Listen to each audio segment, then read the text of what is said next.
வணக்கம். இன்னைக்கு என்ன செய்தி பார்க்க போறோம்னு கேட்டீங்கன்னா, விஜய்க்கு விசில் சின்னம் கொடுக்கப்பட்டிருக்குது. வெற்றியா வீழ்ச்சியா? எல்லாரும் சொல்லுவாங்க, ஒரு பொருளை பயன்படுத்துவதில் தான் இருக்கிறது வெற்றியும் தோல்வியும். ஆனா நம்ம கமலஹாசன் கூட வந்து பாருங்க, அவர் கேட்ட அதே டார்ச் லைட் சின்னமானது கிடைச்சது. போன முறையும் கிடைச்சது, இந்த முறையும் கிடைச்சது. ஆனால் அதனால நம்முடைய கமலஹாசனுக்கு பயன் இருந்ததா? அதை தான் நம்ம பார்க்கணும். ஏன்னா இந்த மாதிரி சின்னங்கள் கேட்பதும் அது கிடைப்பதும் தேர்தல் ஆணையத்தில் இருக்கக்கூடிய சட்டத்தின் அடிப்படையில் நிகழ்கிறது.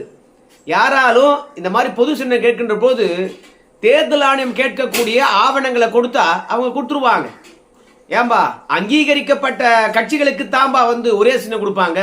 ஆனா விஜய் மாதிரியான ஒரு புது கட்சிக்கு எப்படி ஐயா ஒரு பொது சின்னத்தை கொடுக்குறாங்க அப்படின்னு ஒரு டவுட் இருக்கும்.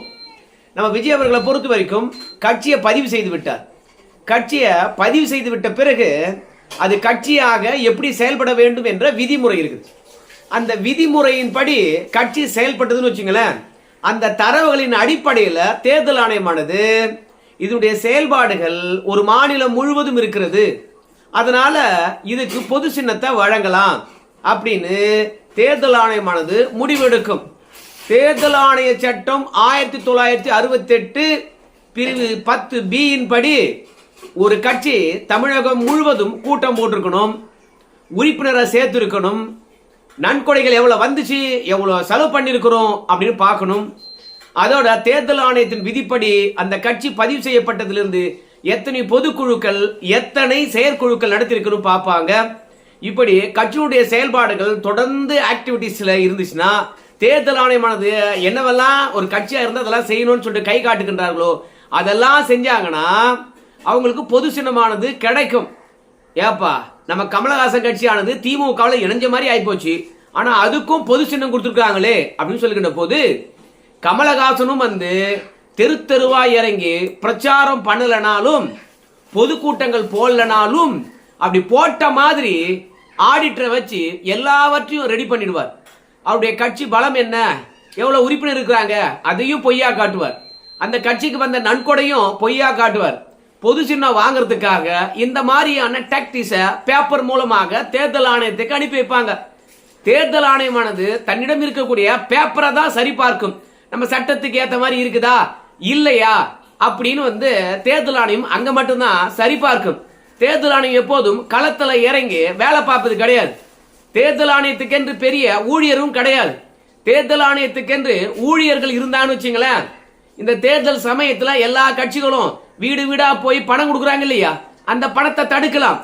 அதே மாதிரி நேத்து வரைக்கும் அரசு ஊழியரா இருந்து ஒரு அரசாங்கத்துக்கு வேலை பார்த்த அந்த அரசு அதிகாரிகள் என்னைக்கு வாக்குப்பதிவோ அன்னைக்கு போய் பூத் ஏஜென்டா உக்காந்துக்கிட்டு தேர்தல் ஆணைய வேலையாளரா அங்க வேலை பார்ப்பாங்க. ஆனா அது எந்த அளவுக்கு நேர்மையா இருக்கும்? தேர்தல் முடிஞ்ச பிறகு மாநில பணிக்கு தான் போறாங்க. ஏற்கனவே எந்த அரசாங்கம் இருந்ததோ அந்த அரசாங்கத்துக்கு தான் வேலை பார்க்க போறாங்க. அதனால தேர்தல் ஆணையத்துக்கு இருக்கின்ற பெரிய சிக்கலே வந்து ஊழியர்கள் இல்லாததுதான்.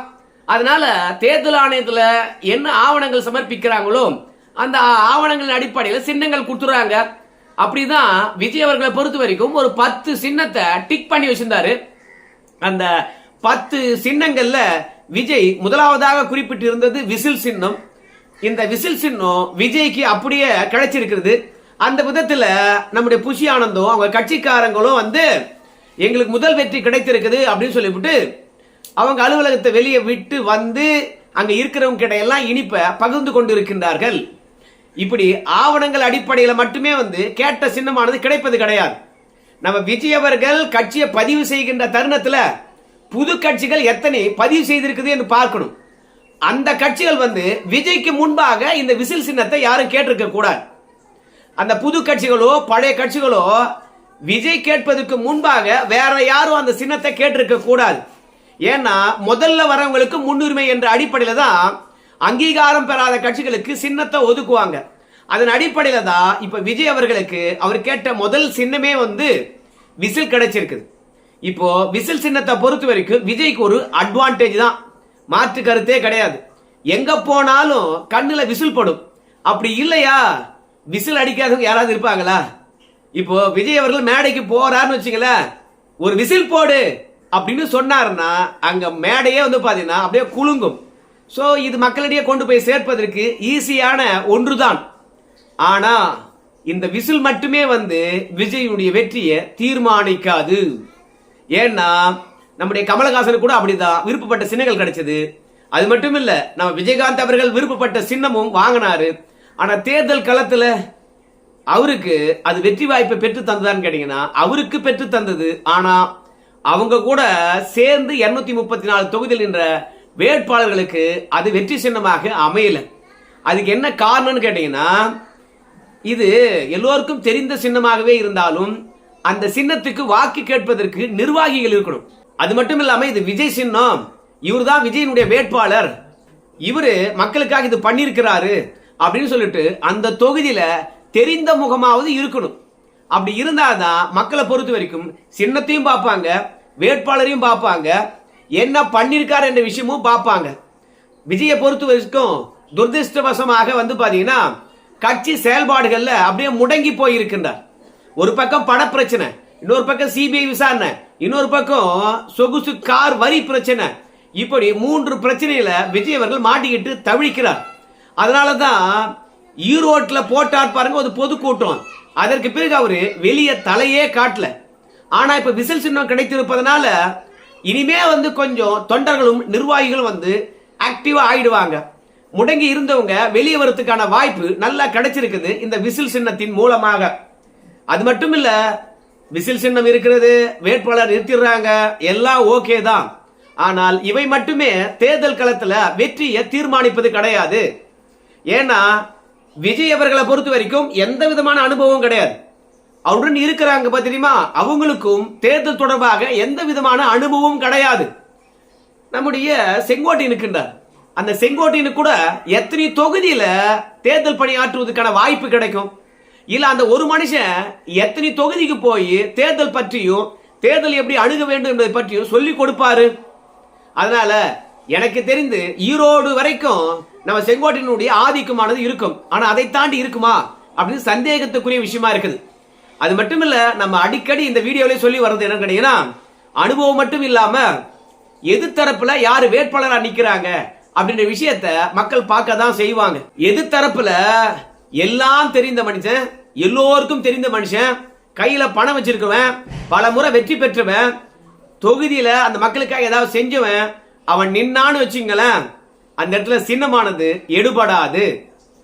234 தொகுதியிலும் நம்ம விஜய் தான் நிக்க போறாரு, முகத்தை பார்த்து ஓட்டு போடுங்க அப்படின்னு சொன்ன விஜய் இன்னைக்கு விசில் சின்னத்தை பார்த்து ஓட்டு போடுங்க அப்படின்னு சொல்லலாம். ஏன்னா வேட்பாளர் அந்த அளவுக்கு மக்கள் மத்தியில் பிரபலமா இருக்க மாட்டாங்க. அப்படி இருக்கும் பொழுது விசில் சின்னத்தை பார்த்து ஓட்டு போடுங்க அப்படின்னு சொன்னாலும் அது எந்த அளவுக்கு எடுபடும் என்றே தெரியாது. ரெண்டாவது, விஜயை பொறுத்த வரைக்கும் வேட்பாளர் பட்டியல் ஏற்கனவே ஒன்று தயாரிச்சார். அந்த வேட்பாளர் பட்டியலை பொறுத்த வரைக்கும் சுகம் இல்லை. அதனால புதிய வேட்பாளர் பட்டியலை தயாரிக்கணும். நீங்க எல்லாம் வந்து பாத்தீங்கன்னா ஆன்லைன் மூலமாக உங்களுடைய விருப்ப மனுவை தாக்கல் பண்ணுங்க. உங்க தகுதி, உங்களுடைய பணபலம், செல்வாக்கு எல்லாத்தையும் குறிப்பிட்டு ஆன்லைன் மூலமாக நீங்க எங்களுக்கு சென்ட் பண்ணி கொடுங்க, நாங்க வேட்பாளர் தேர்ந்தெடுக்கிறோம் அப்படின்னு சொல்லிவிட்டு வீட்டில் உட்காந்தீங்கன்னா எல்லா வேலையும் பார்க்கிறாரு. ஆனால் நம்ம விஜய் அவர்களுக்கு கூட்டணியும் அமையல. ஏன் கூட்டணி அமையல அப்படின்னு நம்ம பார்க்க வேண்டியதா இருக்குது. ஏன்னா விஜயை பொறுத்த வரைக்கும் கட்சிகளுக்கு விஜய் கூட சேர்ந்தா நம்ம வெற்றி பெறுவோம் அப்படி நம்பிக்கையை ஏற்படுத்தவே இல்லை. அதனாலதான் அதிமுக முரண்பட்டா கூட நம்ம தினகரனை பொறுத்த வரைக்கும் அதிமுக கூட்டணியில தான் போய் சேர்ந்தார். விஜய் பக்கம் நகரவே இல்லை.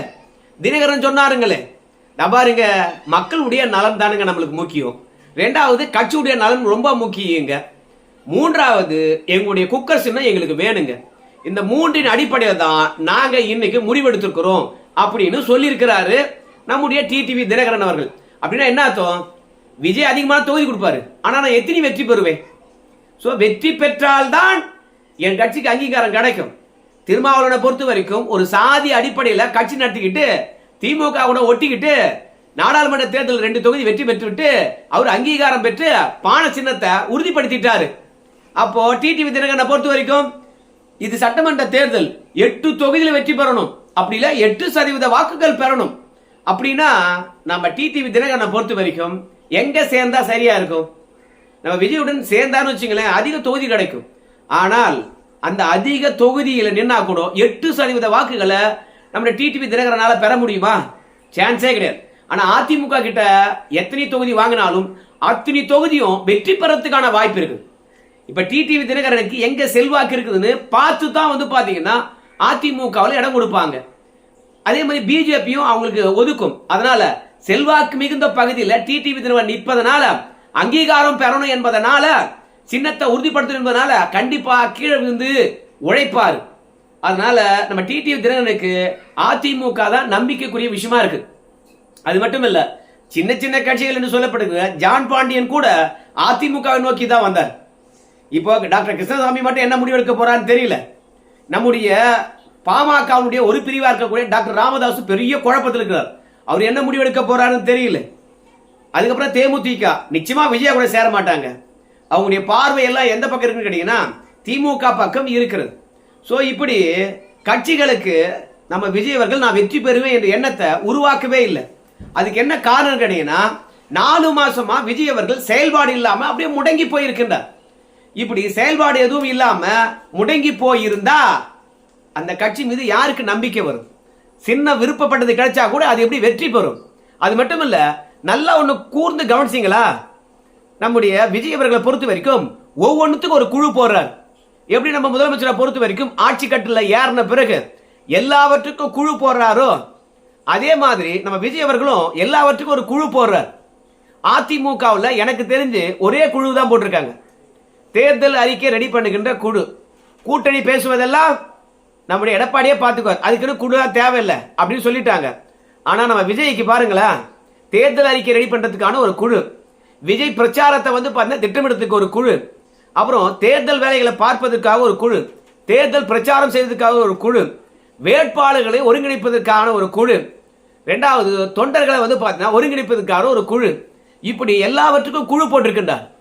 அந்த குழுவுல அதிமுக வந்தவங்க, திமுக வந்தவ முன்னாள் எம்எல்ஏக்கள், அதிமுக மற்றும் திமுக முன்னாள் நிர்வாகிகள் எல்லாருடைய தலைமையில தான் குழு போடுறாரு. ஏற்கனவே அதிமுக மற்றும் திமுக வேலை பார்த்தவங்க அந்த குழுவில் இருக்கிறாங்க. ஆனால் அவங்களுடைய செயல்பாடுகள் என்ன பண்றான்னு கூட தெரியலையே. எனக்கு தெரிஞ்ச ஒண்ணுதான், நம்ம விஜய் அவர்களை பொறுத்த வரைக்கும் பிப்ரவரி மாதம் முழுவதும் எப்படி தேர்தல் பிரச்சாரத்தில் ஈடுபட போறாரு அப்படின்னு புஷி ஆனந்த் அவர்களும் ஆது அர்ஜுன் அவர்களும் மற்றும் அருண் ராஜ் அவர்களும் ஒரு பொதுக்கூட்டம் போட்டு பேசுற விஷயத்தை தான் நம்ம பார்த்தோம். அந்த ஆலோசனை கூட்டம் மட்டும்தான் நமக்கு 4 மாசத்துக்கு பிறகு நம்ம கண் முன்னே தெரிந்தது. நேத்து ஒரு கூட்டம் போட்டிருந்தாங்க. அந்த கூட்டம் என்னன்னு கேட்டீங்கன்னா 396 பேர் விஜய் கட்சியில மாற்று கட்சியில வந்து சேர்ந்தாங்களாம். அது ஒரு கூட்டம் நடந்தது. மற்றபடி இத்தனை குழு அமைச்சிருக்காங்க. அந்த குழுவானது என்ன வேலை பார்க்குது? எந்த ஊர்ல இருக்குது? அதனால குழுக்கள் அறிவிப்பது அத்தனையும் விஜய் பாத்தீங்கன்னா கண் துடைப்புக்காக செய்யறாரா இல்ல கண்காணிக்கிறாரா? இது வரைக்கும் அந்த குழுக்களானது விஜய் பாத்தீங்கன்னா மக்கள் எப்படி கொண்டு போய் சேர்த்திருக்குது? அதனுடைய வேலையில் எந்த திருப்தியா இருக்கிறது? ஊடகத்துல வரவே இல்லை. அதனால கட்சிகளை பொறுத்த வரைக்கும் விஜயை நோக்கி போறதுக்கு ஆர்வமே இல்லை. விஜயே தேர்தலில் போட்டிடுவாரா இல்லை என்ற சந்தேகமே இருக்குதுங்க. அது மட்டும் கிடையாது, பெரும் பெரும் ஆளுமைகள் ஏற்கனவே மாற்று கட்சியிலிருந்து வேலை பார்த்தவங்க, அவங்க அந்த கட்சினால புறம் ஒதுக்கப்பட்டவர்கள், வேணாப்பா அப்படின்னு ஒதுக்கி வச்சவங்கள சொல்றேன் நான். அவங்க கூட எங்க போறாங்க? திமுகவை நோக்கி போறாங்க. ஆனா விஜயை நோக்கி வரல. செங்கோட்டையன் வந்த பிறகு வரிசையா வர போறாங்க, இந்த 2 நாள்ல பெரிய மாற்றம் தெரிய போகுது அப்படின்லாம் உத்தாரு. ஆனா யாரும் வரல. திமுக இல்லை என்றால் அதிமுக, அதிமுக இல்லை என்றால் திமுக, இப்படித்தானே அரசியல் ஆளுமைகள் போய் சேர்றாங்க. விஜய் நோக்கி வரலையே அப்படின்னா என்ன தெரியுது? ஒண்ணு தெரியுது, தனித்து இருக்கக்கூடிய ஆளுமைகள் கூட விஜயா கூட போய் சேர்ந்தா நம்மளால வெற்றி பெற முடியாது அப்படின்னு மாற்று கட்சியில் இருக்கவங்க கூட தெரிஞ்சுக்கிறாங்க. அதனால தான் திமுக போறாங்க. அதனால விஜயை பொறுத்த வரைக்கும் மாற்று கட்சியினுடைய அரசியல் ஆளுமைகளுக்கும் வெற்றி பெறுவோம் என்ற நம்பிக்கை ஏற்படுத்தல. அதே மாதிரி மற்ற கட்சிகளுக்கும் விஜயால வெற்றியை கொடுக்க முடியும் என்ற நம்பிக்கை ஏற்படுத்தல. அதனால விசில் கிடைச்சாலும் விசில் கிடைக்காவிட்டாலும் விஜய் அவர்கள் களத்துக்கு வரணும். அதுலயும் எம்ஜிஆர் மாதிரி அரசியல் களத்தில் வந்த பிறகு ஒரு நாள் கூட வீட்டில் இருக்க மாட்டார். விஜயகாந்த் அவர்கள் அரசியல் களத்துக்கு வந்த பிறகு ஒரு நாள் கூட வீட்டில் இருக்க மாட்டார். ஆனா விஜய் அவர்கள் ஒரே ஒரு நாள் தான் களத்தில் இருக்கின்றார், ஒட்டுமொத்த நாளும் வீட்டில் இருக்கின்றார். அப்புறம் விசில் சின்னம் கிடைச்சா என்ன, கிடைக்காவிட்டால் என்ன? நம்ம எப்போதும் சொல்ற மாதிரி தான், நரி வளம் போனா என்ன, இடம் போனா என்ன சொல்றீங்களா? வீழ்ச்சி அடைந்த விஜயால விசில் வந்து தூக்கி நிறுத்த முடியாது என்பது என்னுடைய கருத்து. உங்க கருத்தையும் சேர்த்து சொல்லுங்க. நன்றிங்க.